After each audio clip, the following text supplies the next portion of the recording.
Selamat pagi teman-teman di Fight Back. Sambil stretching kali ini saya akan membahas mengenai jubir bayaran Muldoko CS yang tidak tahu malu lempar fitnah lewat narasi kotor. Sampai hari ini para barisan mantan sakit hati belum bisa move on alias menerima kenyataan bahwa AHY dan Partai Demokrat dikenal publik. Namanya terus melambung. Elektabilitas AHY dan Partai Demokrat terus melonjak naik. Ini fakta, datanya banyak tersebar di media digital. Masyarakat melihat sosok AHY sangat kuat dan tangguh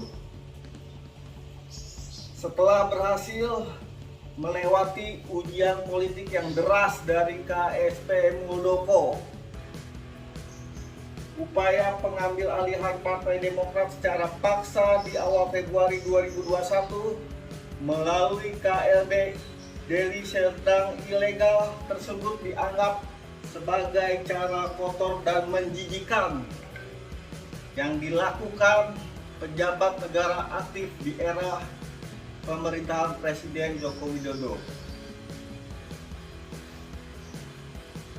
Tidak sampai di situ, para mantan pesakit hati ini begitu jor-joran menyerang Partai Demokrat dan AHY.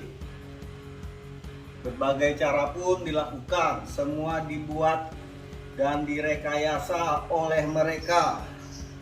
Pertama-tama, mereka menyebarkan fitnah dan berita hoax, kemudian dibuat kegaduhan dengan menyebarkan undangan tandingan HUT Partai Demokrat secara ilegal. Saya datang ke sana untuk memastikan hal itu tidak terjadi dan kita semua solid. Padahal bila sedikit kita menoleh ke belakang, pemerintah dalam hal ini Menteri Hukum dan Hak Asasi Manusia Yasona Lawli sudah jelas-jelas menolak dan menyatakan hasil keputusan KLB yang memutuskan Muldoko menjadi ketum Partai Demokrat yang baru tidaklah sah alias ilegal demi hukum. Secara tidak langsung, Partai Demokrat dan AHY menang atas kejahatan yang dibuat oleh mantan-mantan kader yang tercampak dari kepengurusan Partai Demokrat yang sah di bawah kepemimpinan Mas AHY yang dikeluarkan Menkumham pada Mei 2020 tersebut. Tidak sampai di situ, para mantan yang berbuat ini hingga sekarang terus menyerang AHY dan Partai Demokrat lewat narasi-narasi negatif berupa hoax dan fitnah yang harus dibabak habis dan dilawan.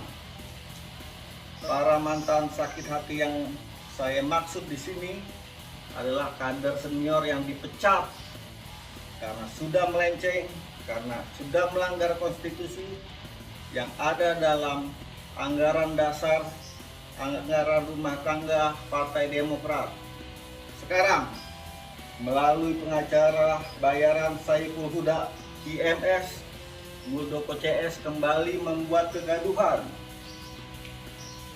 lewat artikel berupa opini yang berjudul Premanisme Politik ala SBY dan AHY disebar di media sosial. Yang pasti tujuannya mau mempengaruhi serta meyakini publik bahwasanya kegiatan HUT Partai Demokrat ke-20 yang dilakukan di hotel JHL Soliter Serpong tersebut bukan diperakasai oleh Muldoko, melainkan tasyakuran sesepuh pendiri Partai Demokrat. Dalam tulisan tersebut, dirinya mempertanyakan perlakuan kader Demokrat versi AHY yang mengubarkan acara peringatan ulang tahun dan tasyakuran Partai Demokrat di hotel JHE Soliter tersebut dengan dalih acara tersebut dihadiri oleh para sesepuh pendiri partai yang sepatutnya diperlakukan terhormat. Hello, saya ada di sana. Hanya ada satu, Hengki Luntungan dan keluarganya. Malam-malam, makan malam, 8 orang. Kok bisa Saiful membolak-balikan fakta seperti demikian? Yang pasti semua karena cuan alias uang. Kita paham bila orang ini dibayar dengan memfitnah dan membenarkan fakta yang salah, seolah-olah kubu Muldoko CS lah yang benar. Lagi krisis guys, semua hal bisa dilakukan demi cuan. Tapi tidak begitu dengan kami Partai Demokrat yang tidak bisa dibeli oleh cuan. Curi simpati dari masyarakat kok begitu? Sudah jelas yang hadir di kegiatan tersebut adalah orang-orang yang dipecat secara tidak terhormat dari kader Partai Demokrat. Sakit hati pasti, tapi masyarakat sudah cerdas dalam dinamika politik yang tengah menimpa Partai Demokrat.